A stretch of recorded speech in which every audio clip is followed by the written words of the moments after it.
Hindi ko kailanman inakala na darating ang araw na mas makikilala pa ako ng mga tao bilang i-ate driver kaysa bilang may-ari ng pinakamalaking logistics company sa bansa. Sa totoo lang, gusto ko iyon. Dahil habang nakatingin sila sa simpleng uniforme ko, walang nakakaalam kung gaano kalaki ang perang nasa pangalan ko at kung gaano kalaki ang sakit na dala ko. Ako si Selena, 32 taong gulang. Walang asawa, walang anak. At ayon sa mga business magazine, isa raw ako sa pinakabatang bilyonaryang negosyante sa Pilipinas. Pero kung tatanungin mo ako kung ano ang pinakamalaking pagkukulang ko sa buhay, hindi pera ang isasagot ko. Pamilya. 11 taon na ang lumipas mula nang umalis ako sa aming probinsya. Noon, wala akong ibang baon kundi 2 pares ng damit at pangakong babalik akong matagumpay. Pero nang magsimula nang lumaki ang negosyo ko, napansin kong unti-unting nagbago ang pakikitungo ng mga kamag-anak ko. Hindi nila alam ang totoong halaga ng negosyo ko. Ang alam lang nila may trabahon ako sa Maynila. At pinili kong manatiling ganoon. Bakit? Kasi gusto kong malaman kung sino ang tunay na nagmamahal sa akin at sino ang nagmamahal lang sa kung ano ang kaya kong ibigay. Isang tawag ang tuluyang nagpabalik sa akin sa probinsya. Selena, umuwi ka na. Mahina na si tatay. Boses iyon ng bunso kong kapatid na si Karen. Hindi ko na siya pinaghintay. Kinabukasan, imbes na sumakay sa private jet na nakahanda para sa akin, pinili kong bumiyahe gamit ang isa sa mga sasakyan ng kumpanya. Isang itim na van. Ako mismo ang nagmaneho. Nakauniforme ako ng driver. Simple lang. Walang alahas. Walang mamahaling bag. At ang buhok ko nakapusod lang. Pagdating ko sa bahay namin, halos hindi ako makilala ng mga kapitbahay.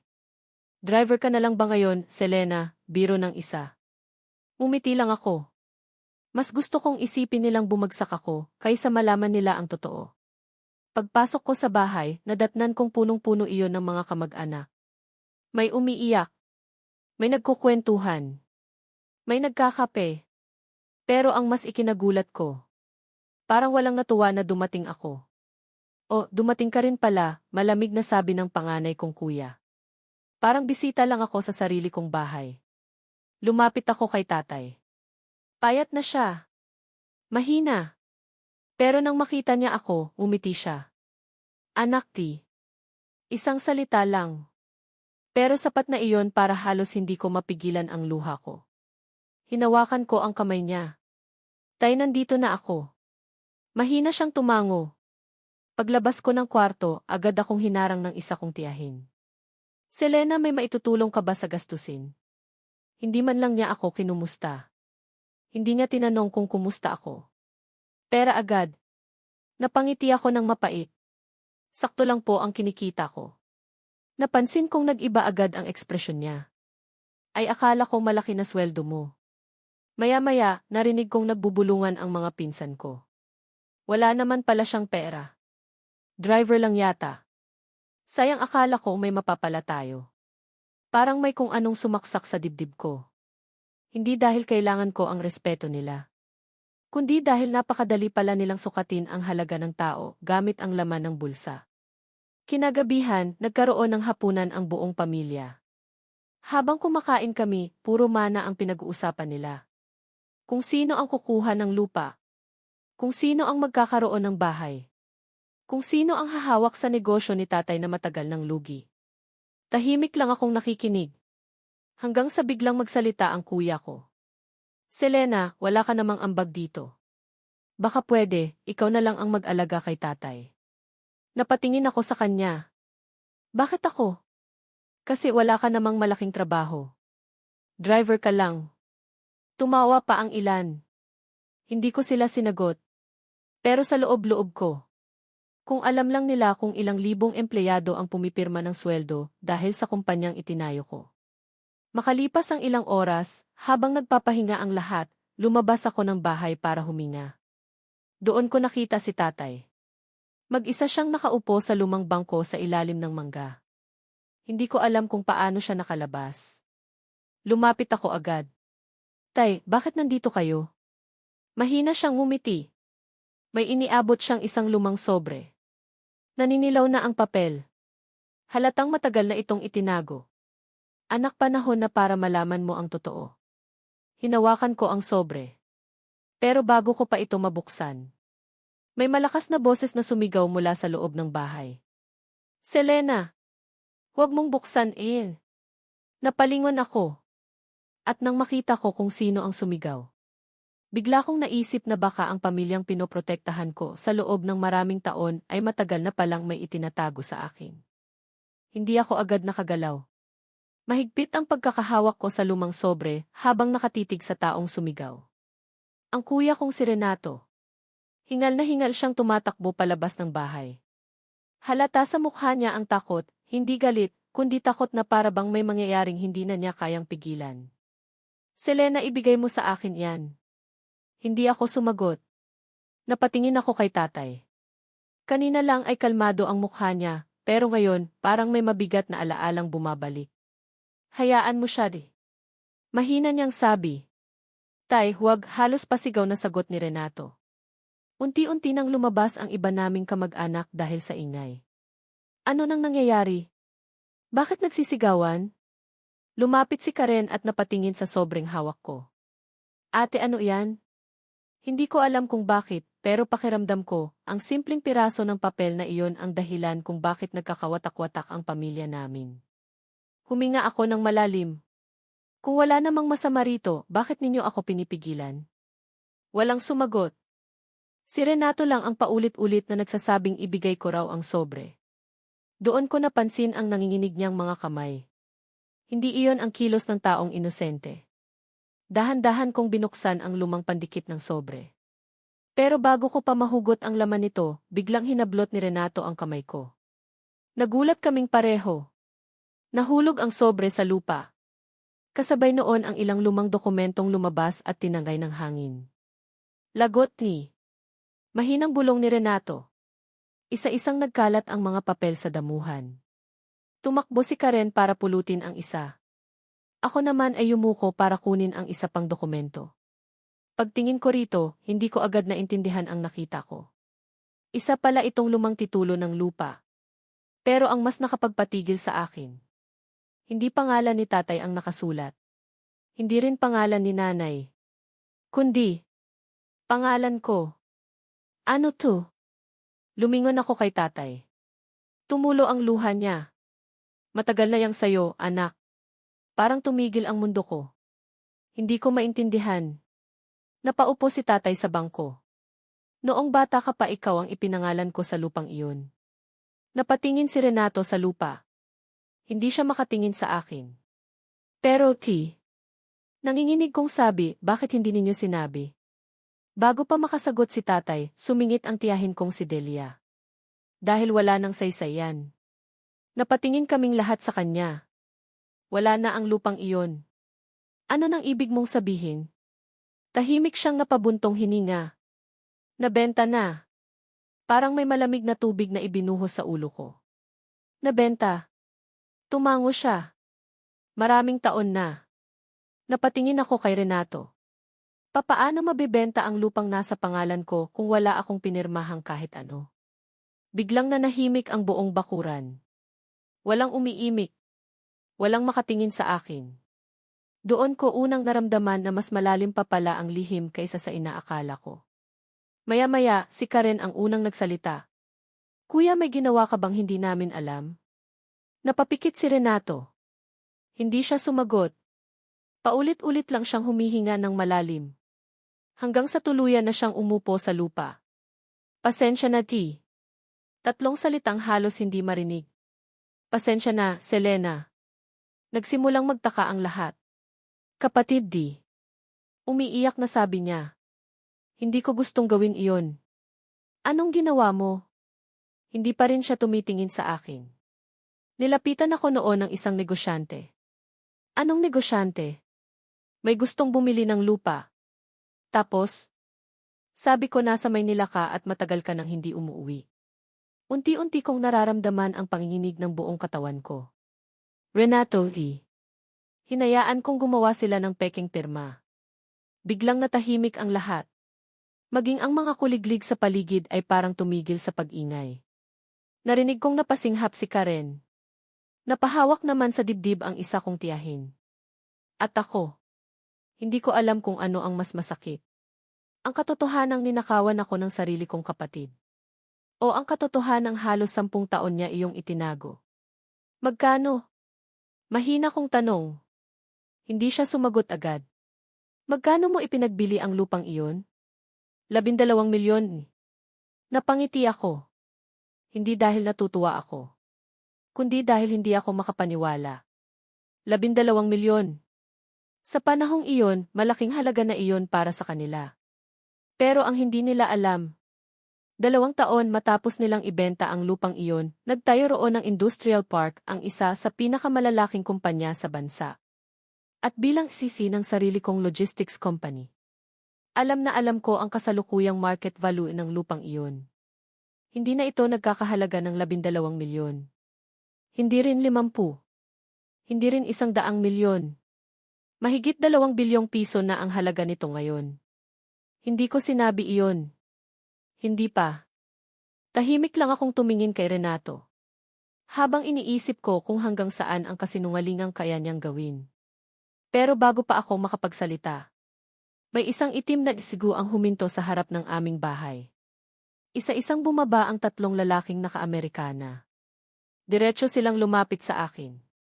At sa harap ng buong pamilya ko, sabay-sabay silang yumuko. Magandang gabi po, Ma'am Selena. Namilog ang mga mata ng lahat. Hindi pa man ako nakakakibo, sinabi ng pinakamatandang lalaki ang mga salitang tuluyang nagpabago sa ekspresyon ng buong pamilya. Pasensya na po kung naabala namin kayo. Kailangan na po ninyong bumalik sa Maynila. Nalaman na ng board ang totoong nangyari rito at may gusto po silang ipaaresto. Parang huminto ang oras. Lahat ng mata ay nakatutok sa 3 lalaking naka-Amerikana. Maging si Renato, na kanina lang ay umiiyak, ay napatayo sa gulat. Ano nang ibig niyang sabihin, mahina niyang tanong. Hindi ko agad sinagot. Tahimik lang akong nakatingin sa lalaking nagsalita. Siya ang legal counsel ng kumpanya ko. Mahigit 8 taon na siyang nagtatrabaho sa akin. Kilala niya ako bilang isang sihi na hindi basta-basta nagpapadala sa emosyon. Pero ngayong gabi, pakiramdam ko, sinusubok ang bawat natitirang pasensya ko. Ma'am, sabi niya ng mahina, may natanggap po kaming ulat. Mukhang ang kumpanyang bumili ng lupang nakapangalan sa inyo noon ay gumamit ng mga peking dokumento. At may ebidensya na may mga taong nakinabang sa transaksyon. Hindi na kailangang sabihin kung sino ang tinutukoy niya. Unti-unting napaatras si Renato. Hindi ko alam na ganoon ang mangyayari. Napatingin ako sa kanya. Hindi mo alam? Selena, nakikiusap ako. Ngumiti ako ng mapait. Ilang taon, kuya? Hindi siya sumagot. Ilang taon mong hinayaang isipin kung wala akong naiwan dito? Ilang taon mong hinayaang paniwalaan kung patas ang lahat? Tahimik siya. Hindi niya kayang salubungin ang tingin ko. Biglang nagsalita ang tiyahin kong si Delia. Selena, pamilya mo pa rin kami. Baka naman pwedeng pag-usapan na lang. Napalingon ako sa kanya. Ngayon lang siya naging malumanay. Kanina, ako ang key driver lang. Ngayon, bigla akong naging Selena. Hindi ko napigilang matawa. Tahimik. Mapait. Ang bilis talagang magbago ng tawag ninyo. Natahimik silang lahat. Humakbang ang abogado ko. Ma'am, nakahanda na po ang sasakyan. Hindi pa rin ako gumalaw.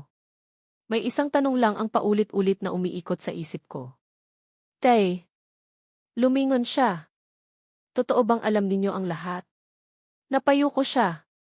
Ang katahimikang iyon ang pinakamasakit na sagot na natanggap ko. Mahal kita, anak ti. Nanginginig niyang sabi. Pero natakot ako. Kanino? Wala nang tigil ang away noon. Akala ko, kapag nalaman mong nawala ang lupa, tuluyan ka nang hindi babalik. Tumulo ang luha ko. Hindi dahil sa lupang nawala, kundi dahil sa isang bagay na mas mahalaga. Hindi pala ako pinagkatiwalaan ng sarili kong ama. Lumapit si Karen. Siya lang ang tanging umiiyak para sa akin, hindi para sa perang nawala. Ate, patawarin mo kami.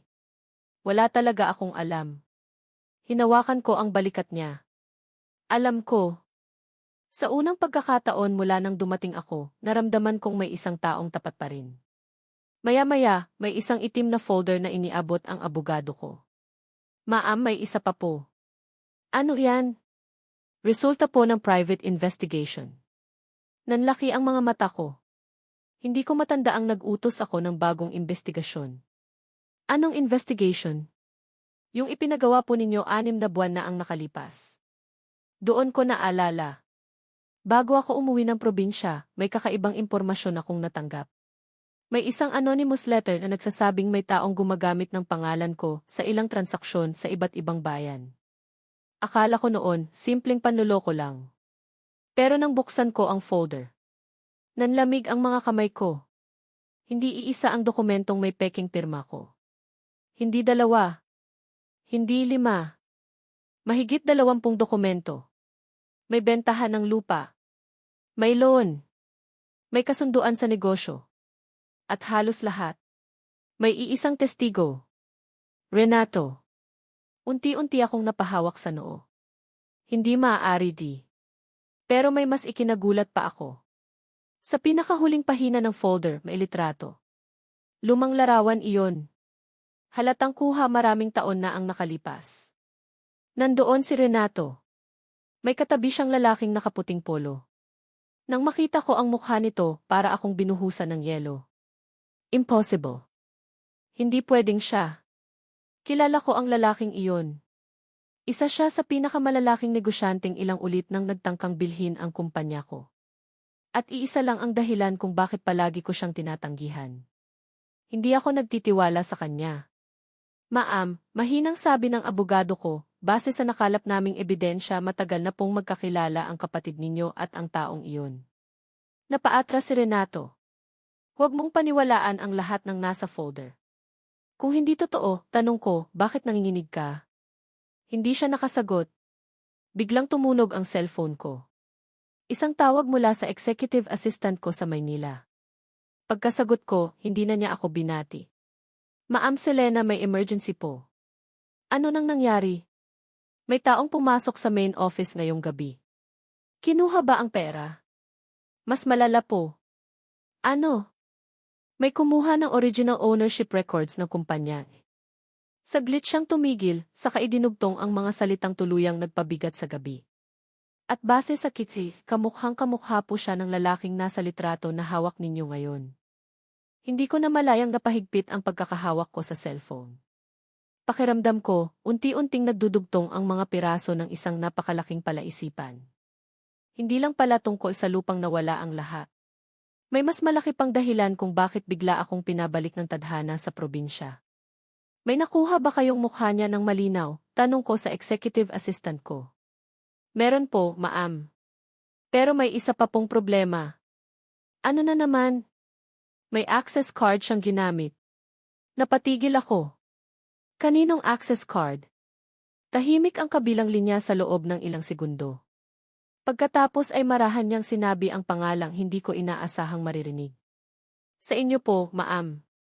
Nanlamig ang buo kong katawan. Impossible. Ang access card ko ay palaging nasa personal vault ko sa penthouse. 3 lang ang may alam ng code. Ako. Ang executive assistant ko. At bigla akong napatigil. May isa pa. Ang dating executive secretary kong si Monica. 2 taon na ang nakalipas ng kusa siyang magbitiw sa trabaho matapos mahuling nagpapasa ng kumpidensyal na impormasyon sa isang kakumpetensya. Hindi ko siya ipinakulong noon. Inisip kong sapat na ang pagkawala ng trabaho.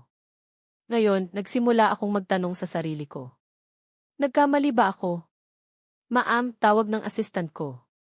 Nandoon pa rin ba ang pulis? Opo. Siniselyuhan na po nila ang opisina. Siguraduhin mong walang lalabas na impormasyon sa media. Opo.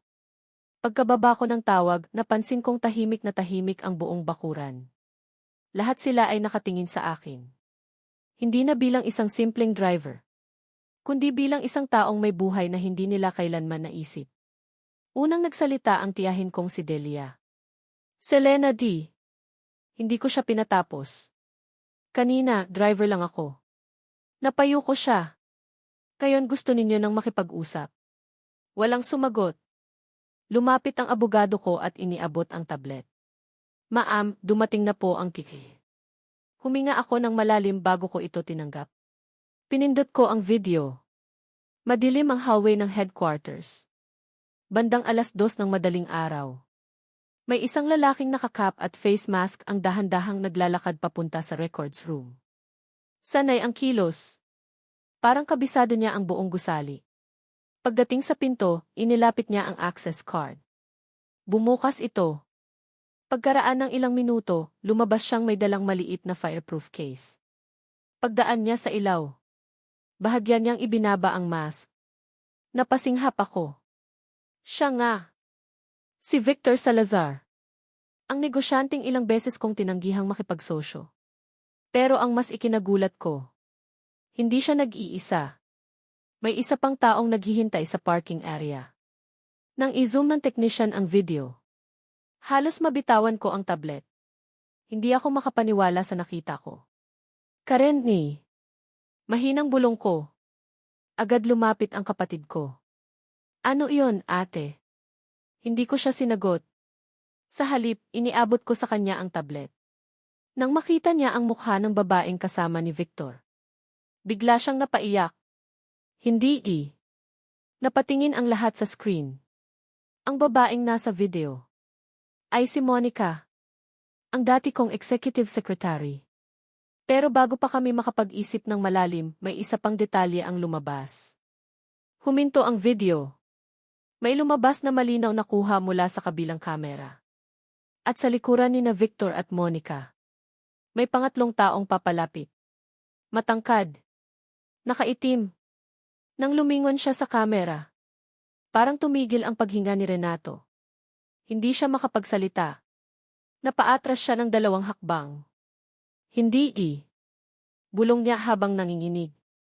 Hindi pwedeng buhay pa siya. Lahat kami ay napatingin kay Renato. Sino? Tanong ko. Hindi siya sumagot. Paulit-ulit lang siyang umiiling.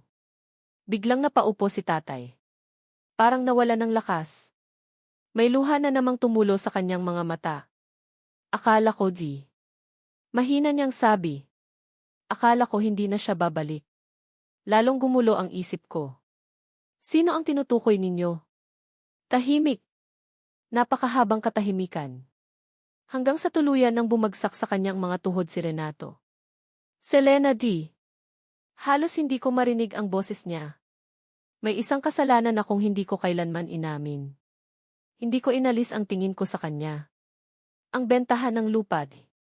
Hindi iyon ang pinakamalaki kong kasalanan. Nanlaki ang mga mata ko. Ano pa? Napapikit siya. Noong umalis ka papuntang Maynila 11 taon na ang nakalipas. Huminga siya ng malalim. May isang lalaking pumunta sa bahay. Sino? May dala siyang sulat para sa'yo. Naramdaman kong bumilis ang tibok ng puso ko. Anong sulat? Hindi ko ibinigay. Bakit? Dahil alam kong kapag nabasa mo iyon hindi ka naaalis. Napakunot noo ako. Kanino galing ang sulat? Unti-unti siyang tumingin sa akin. May pagsisisi sa bawat luhang tumutulo sa kanyang mukha. At sa kanya sinabi ang pangalang tuluyang nagpayanig sa buong pagkatao ko. Sa tunay mong ina. Parang tumigil ang mundo. Hindi ko narinig ang mga hikbi ng mga kamag-anak ko. Hindi ko naramdaman ang malamig na hangin. Iisa lang ang paulit-ulit na umalinggaw sa isip ko. Sa tunay mong ina. Pero paano mangyayari iyon? Buong buhay kong pinaniwalaang ang babaeng inilibing namin 15 taon na ang nakalipas. Siya ang aking ina. Kung hindi siya, sino ang babaeng matagal nang hinahanap ang anak niyang hindi man lang alam na buhay pa pala siya? Hindi ko alam kung ilang minuto akong nakatayo. Parang hindi na pumapasok sa isip ko ang mga naririnig ko. Selena D. Nanginginig na sabi ni tatay. Patawarin mo ako. Unti-unti akong lumapit sa kanya. Sabihin ninyo ang buong katotohanan. Wala nang itatago. Napaluha siya. Ang babaeng pinalaki kang anak siya ang pinakamamahal kong asawa. Pero hindi siya ang nagsilang sayo. Tahimik ang lahat. Ang tunay mong ina ay si Elena. Siya ang nakatatandang kapatid ng asawa ko. Napakunot ang noo ko. Bakit niya ako iniwan? Hindi kanya iniwan. Napayuko si tatay. Noong sanggol ka pa lang, may mga taong gustong agawin ang lahat ng ari-arian ng pamilya nila. Nagkaroon ng pagbabanta sa buhay ninyo. Nakikiusap ang tunay mong ina na ilayo ka muna habang inaayos niya ang lahat. Lumipas ang mga taon. Pagpapatuloy niya habang umiiyak. Akala namin ligtas ka na. Pero bago ka pa namin maibalik sa kanya, naaksidente siya at napilitang mangibang bansa para magpagamot. Nawalan kami ng komunikasyon. Napahawak ako sa dibdib ko. Kaya pala may sulat Tumango si Renato. Bumalik siya para sunduin ka.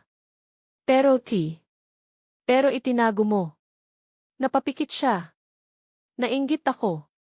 Tahimik siyang umiyak. Pakiramdam ko, kapag nalaman mong may mayamang pamilya kang pinagmulan, iiwan mo kaming lahat. At dahil sa isang maling desisyon. Sabi ko, sinira mo ang buong buhay natin. Tumango siya. Walang araw na hindi ko pinagsisihan. Doon ko naunawaan ang lahat. Ang peking bentahan ng lupa. Ang mga peke kong pirma. Ang pakikipagsabuatan niya kay Victor Salazar. Hindi siya nagsimula bilang masamang tao. Nagsimula siya bilang taong natakot. Pero bawat maling desisyong tinakpan niya ay nagtulak sa kanya sa mas malalim na kasalanan. Lumapit ang abogado ko. Ma'am, nahuli na po si Victor Salazar at si Monica.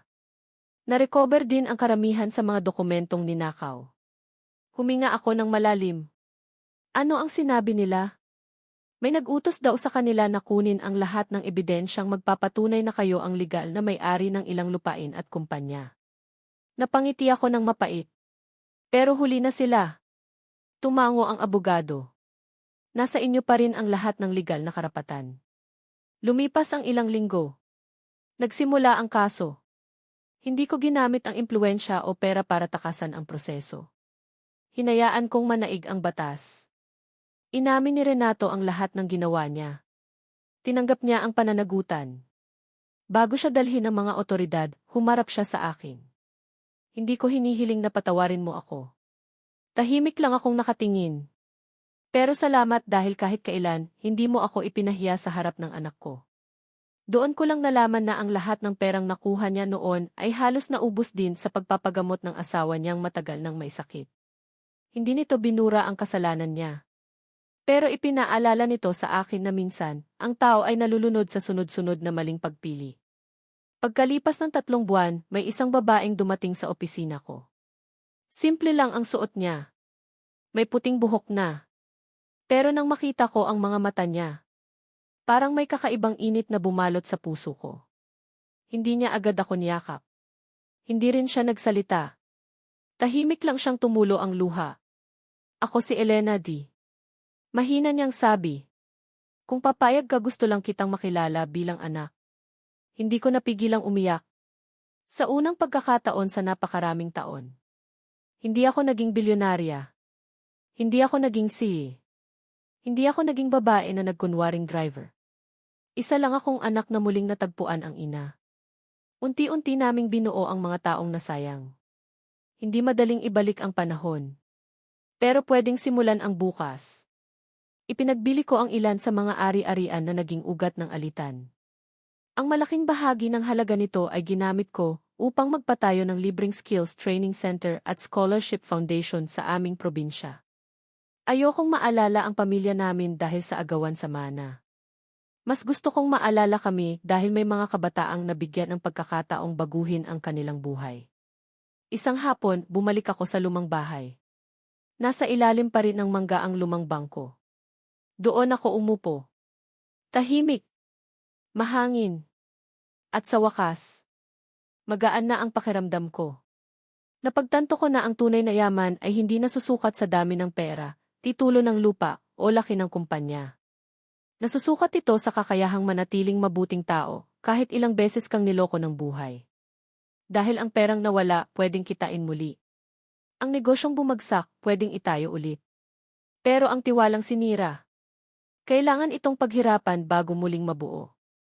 At minsan, ang pinakamalaking tagumpay ng isang tao ay hindi ang pagiging bilyonaryo, kundi ang pagpiling magpatawad ng hindi kinakalimutan ang aral na iniwan ng nakaraan.